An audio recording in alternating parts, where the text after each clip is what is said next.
Hello, good morning. This is Kevin Deveji, your host. Welcome to the American Business Podcast for the next generation. Today we have great subject matters to cover, and I'm very excited actually because today we have three educational podcast sessions back to back. And let's get started for today's episode. Today I have Peter Dalton with us from Nassau Bosses. So let's welcome him to our podcast. All right, perfect. Hello, Pete. Good morning, Welcome to Kevin. the podcast. Thank you. Thanks for having me.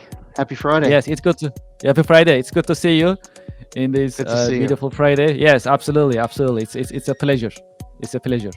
Great. Well, as a start, let's start with introductions, if that's okay for our audience. Would you please Sure. introduce yourself and your organization to our listeners and to our audience, please? Sure. Absolutely. So I'm Dr. Pete Dalton with the Board of Cooperative Educational Services of Nassau County, also known as Nassau BOCES. I hold a doctoral degree in educational leadership from Liberty University. I have a master's degree in secondary education from St. John's University and a bachelor's degree in business marketing from St. John's University. I also hold an advanced certificate in educational leadership from through Baruch College and an advanced certificate in school district leadership through Bank Street College.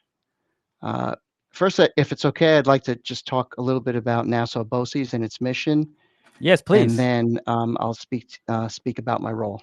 Sounds Uh, great. We are so all ears. Nassau, excellent, excellent. So Nassau BOCES was established in 1967 and it's the largest BOCES in New York State.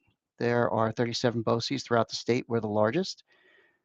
We serve 56 school districts in Nassau County, and its mission is to enhance public education and really the opportunities available to students of all ages and abilities. And we do that through providing access to innovative and cost-effective services.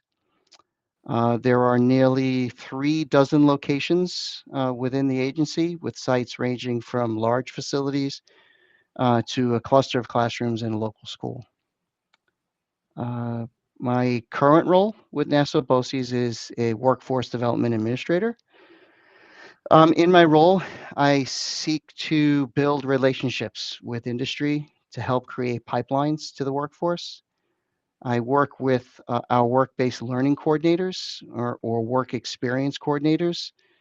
They primarily are at the high school level, and they work with the high school level students. And their work is to place the students into work experiences.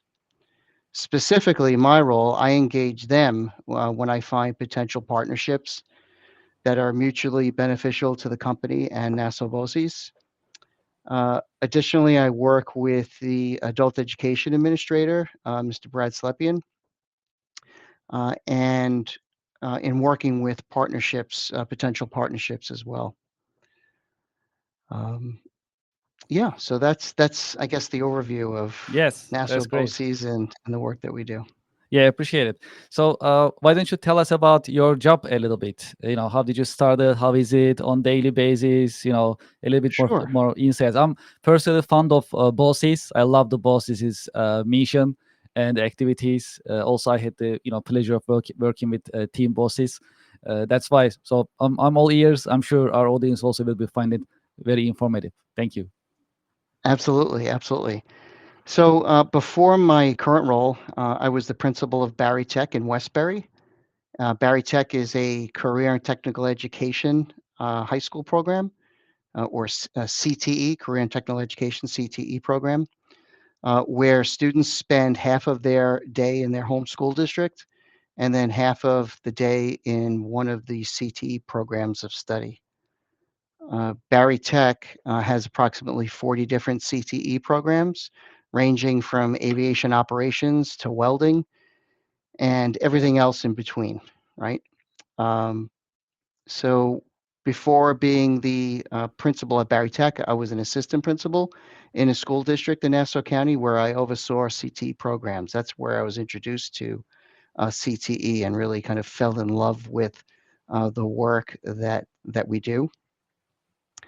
Previously to that, I was a school teacher in a private high school on Long Island, and I was also previously to that, following being a teacher, I was the founding principal of a middle school in Far Rockaway, Queens, where um, really we developed the school and built the school from the pencils up, as I say.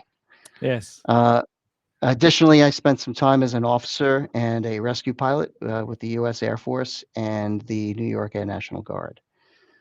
So with all of that, the background that I have, I really felt positioned me well in addressing the workforce needs of the region because I have a unique background that included educating youth in developing their skills for the workforce. So I was excited when I was approached to kind of take on this workforce development role at Nassau BOCES. And moving into the role uh, as the workforce development administrator, uh, what I do is I engage leaders in various parts of the workforce. And I also started to engage folks in the manufacturing industry. And when I first started, I really didn't understand what manufacturing really was. But I quickly came to learn that it's really an essential industry to the local economy, as well as regionally and nationally. Uh, I learned that there are approximately 3,200 manufacturing companies on Long Island, with just under 400 of those companies having Department of Defense contracts. So, of course, having some military experience, I have an additional interest in learning more about those companies with Department of Defense DoD contracts. Um, what else? So, while building those relationships across the manufacturing sectors, I've built a strong relationship with the U.S. Navy and the Maritime Industrial Base. And as a result of that, National BOCES, we were awarded funds to help build out an advanced manufacturing program, which will be located at our Barry Tech Center in Westbury. Um, the program will educate, will be focused on high school level students, but as well as adult learners. So we're really excited about that. Additionally, I now sit on the board of directors for Ignite Long Island. Ignite is a manufacturing consortium that represents manufacturers across Long Island, and it's really dedicated to advancing the growth and vitality of the region's manufacturing industry by building a strong network of businesses, advocating for policies that support the sector, and addressing the critical challenges it has. Um, Really being appointed to the board has essentially allowed Nassau BOCES to have a seat at the table, both literally and figuratively, Very offering important. where I Yes. can offer strategic steps to address the workforce needs through the lens of education and training. Yes. Yes. I mean, these are really great insights. And also, thank you for your service. I didn't know you were uh, in the Thank you. Nation Guard. So Appreciate it. absolutely, absolutely, we truly Thanks. appreciate it. And I know how passionate you are about teaching. Actually, I noticed it myself personally every time that I encounter, and had a chance to, interact with you. So that's really important. And teaching is that requires really that passion and loving to educate, people basically. So that's really important. And you also mentioned manufacturing, which is great. So really excited. Well, as next Yes, steps, why don't you tell us about the exciting parts and challenging parts of your career, if that's okay? sure. I think with regard to the challenging parts of the role that I'm in right now, and specifically with manufacturing, uh, it's really changing the mental model of what manufacturing is, changing that mental model for parents and for educators and high school students. Most think when you hear manufacturing, it's a dirty job, but I've quickly come to learn that it isn't. It's far from that. It's very technical in nature, and it's a very clean environment. So I think that's a challenge, certainly. Uh, and really having families and educators understand that there are roles within manufacturing that lead to well-paying positions and careers without having a college degree. Yet, if one wants to pursue a degree, many of these companies offer tuition reimbursement as a way to invest in their respective workforce. So that's pretty exciting. But the challenges, as I mentioned, the what's exciting in being in this role is really working collaboratively with industry as we build out the manufacturing program to meet the workforce needs of the region. And essentially, it will be supporting the local and regional economy uh, through this initial training and upskilling. Uh, and the upskilling will come from more so from the adult side. So all of that is really exciting. Just a little background, referring back to the maritime industrial base in the U.S. Navy. The Navy is on this journey to completely transform its nuclear-powered submarine fleet and to maintain its critical undersea advantage, and then certainly also to support the surface assets as well. So the military has this mandate that will require the addition of more than 100,000 skilled workers across the country uh, through this training and commitment to ensure its success. So the Navy has set a goal of boosting their fleet, specifically building out one Columbia class and two Virginia class submarines by 2028, in addition to sustaining their fleet at this time. So really having skilled workers out in the workforce will be critical to meeting those requirements for the Navy.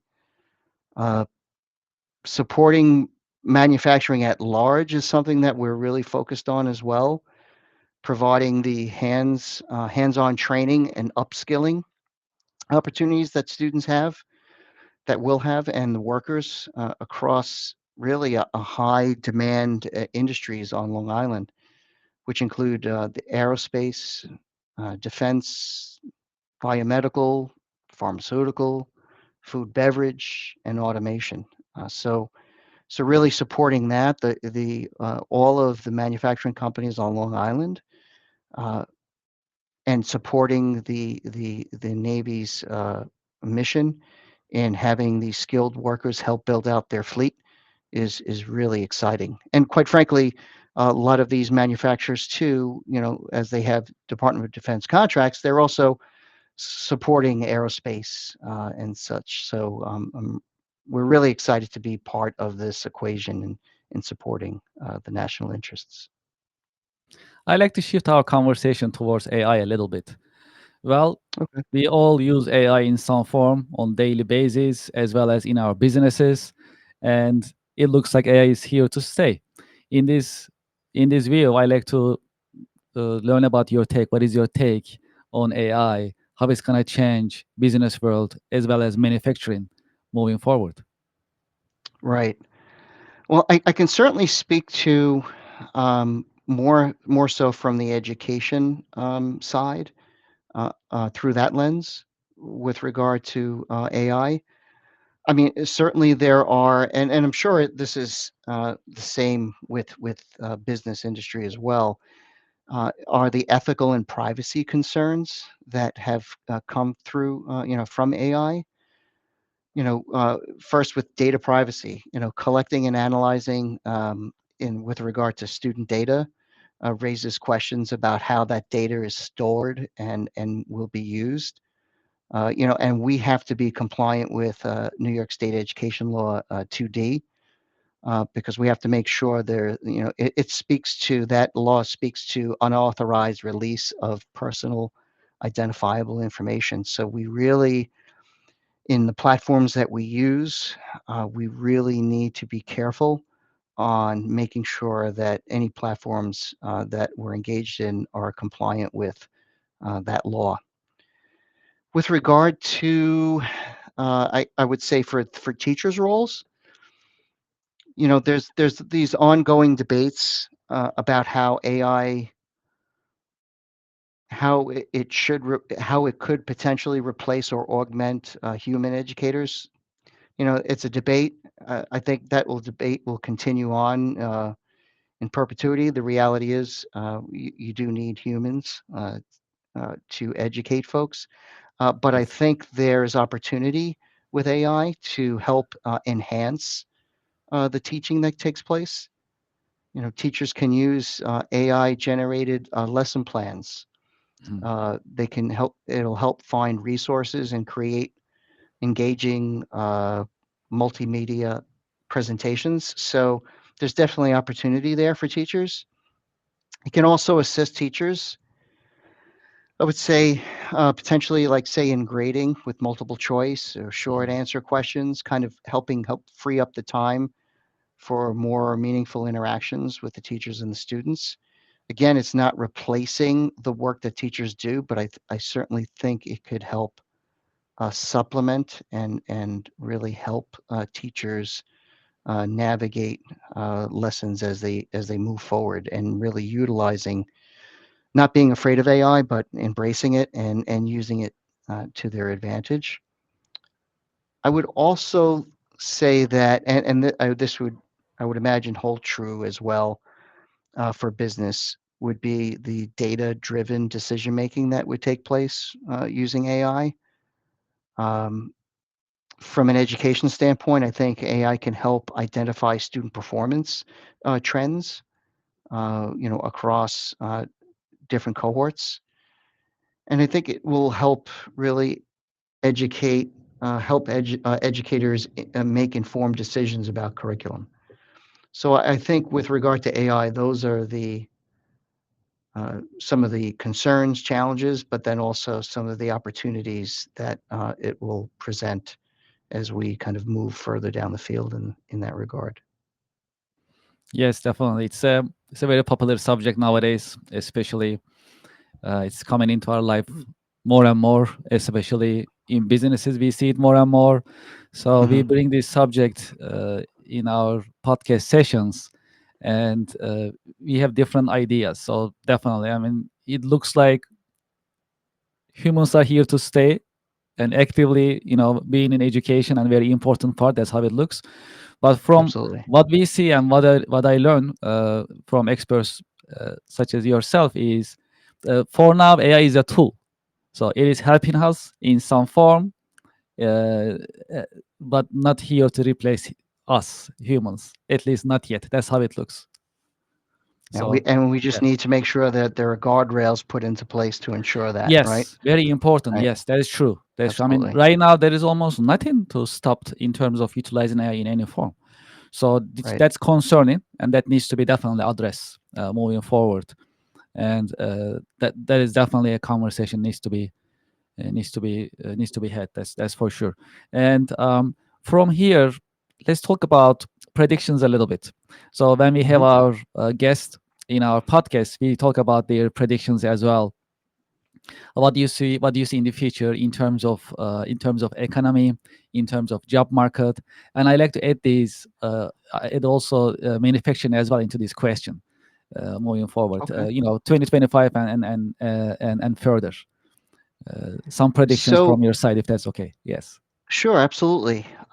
Well, with regard to manufacturing, that's something that it has been a big focus this year for us, especially as we build out this advanced manufacturing program uh, in collaboration with industry partners.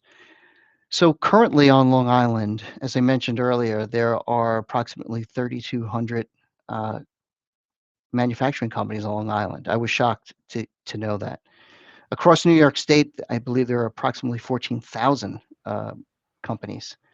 So, what does that mean for the economy? The total payroll on Long Island in the manufacturing sector equates to approximately $7.3 billion, where New York State it's approximately 33 million billion, excuse me, Yeah, big numbers. Absolutely. in payroll. So really big numbers. Yes.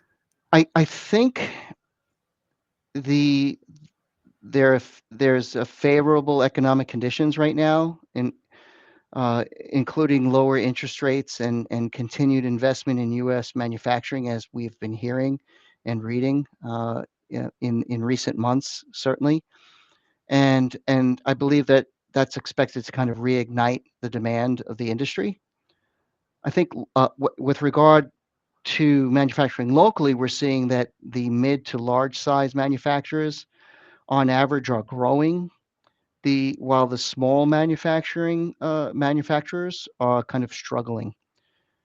And I believe that the manufacturers are struggling because they are less able to kind of counter the increased wage levels that are happening, the impact on tariffs and the material costs, uh, the drop of accessible talent, and the costs of training. That's where Nassau BOCES is coming in to help support that. And just really for Long Island, the continued increases in taxes and the regulatory requirements. Um, with regard to employment trends and the labor shortages, I think the manufacturing sector faces significant labor challenges. The National Association of Manufacturers reports that if actions aren't taken, the U.S. could face a shortfall of approximately 1.9 million manufacturing workers by 2033. So, really helping develop a skilled workforce will be critical. Locally, as I mentioned, we have 3,200 manufacturing companies approximately, employing about 72,000 folks with an average wage of about 100,000 or so. And we estimate that there's an estimation that there'll be approximately 8,000 job openings in the future, and which would be required for there are skilled jobs that we would need to have folks trained in. Uh, a little bit of a positive piece with regard to what New York State Department of Labor had reported, that the food manufacturing sector is projected to grow approximately 25% between 2020 and 2030, and that's, we believe, is driven by the rising interest in locally sourced food. So that's something that's positive in that regard. Yes, absolutely. So, well, manufacturing, I always say, well, manufacturing is actually backbone of our economy. So very important, and it's important to get these insights from you and also predictions in a way. So it should definitely work for us in terms of manufacturing. Very important for the economy. Yeah, And there's you also, definitely there's yes, certainly opportunity for job growth, and that's where, again, where we'll be helping support that the skilled labor that's needed, in training them to help yes. create those pipelines to the workforce. Yes, that's why NASA boss is very important to address his mission. That's important for our economy as well.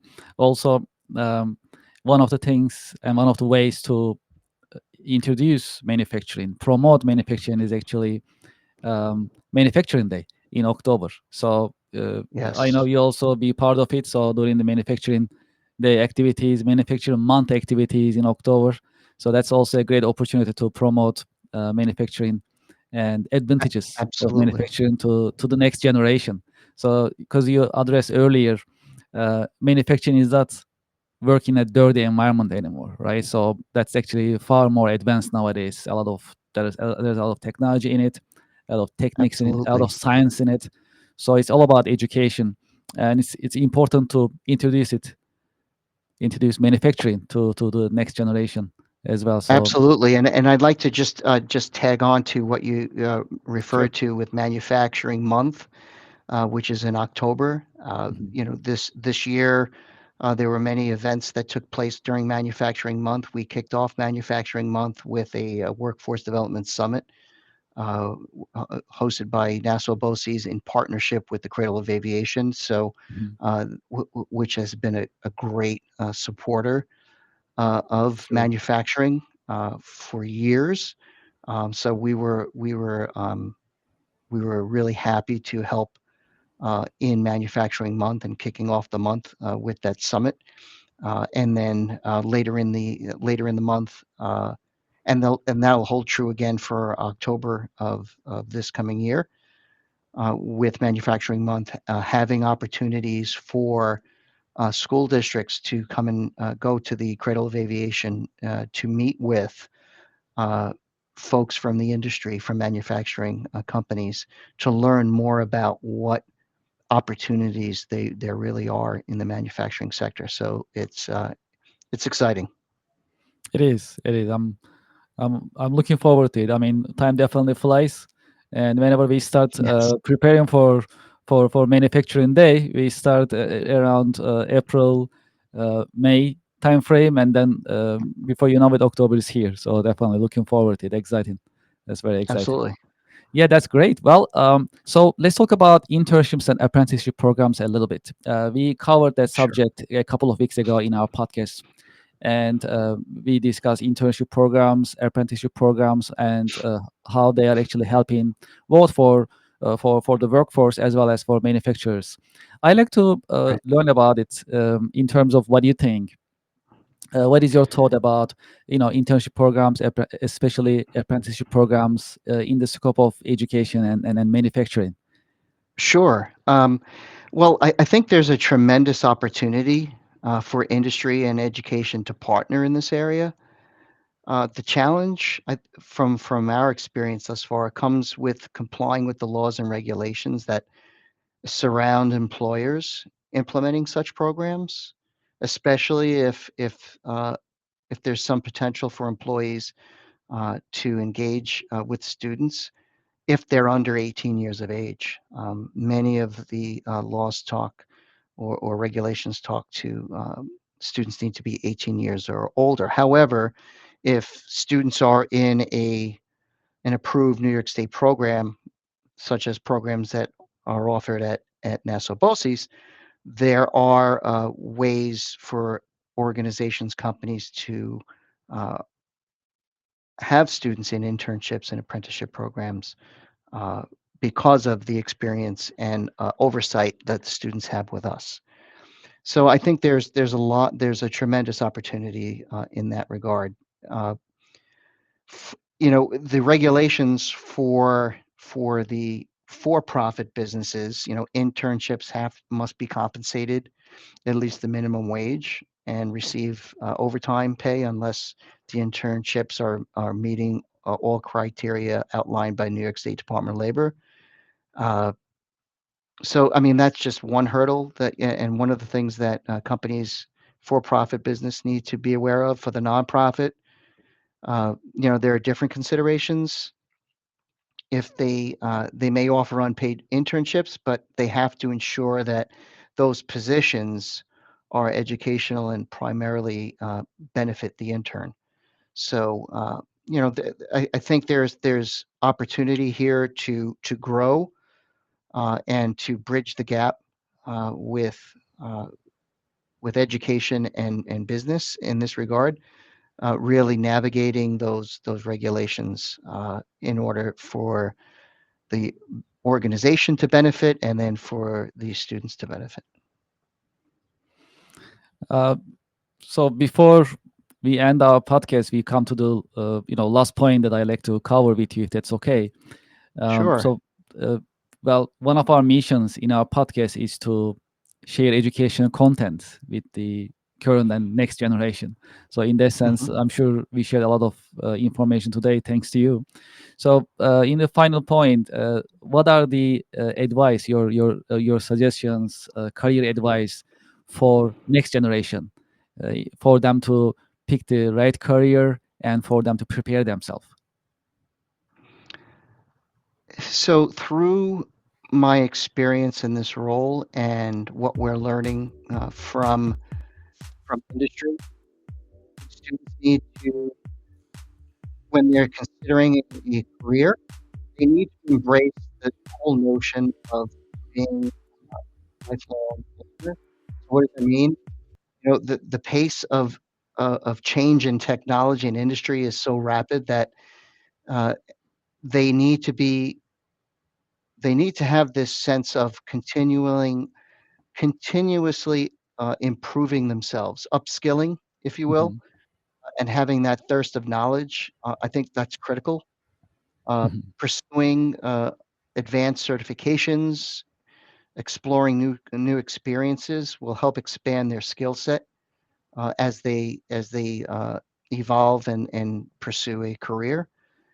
One of the things I think also the next generation needs to be really thinking about is emotional intelligence. So, you know, being considered a good leader or a good worker today is as much about possessing the soft skills, or I call them the essential skills for the workforce, as it's about as much as the technical expertise that they need to have. So really being able to work with others is critical, and having that emotional intelligence to build those interpersonal skills, the empathy, active listening, will really help them set themselves apart.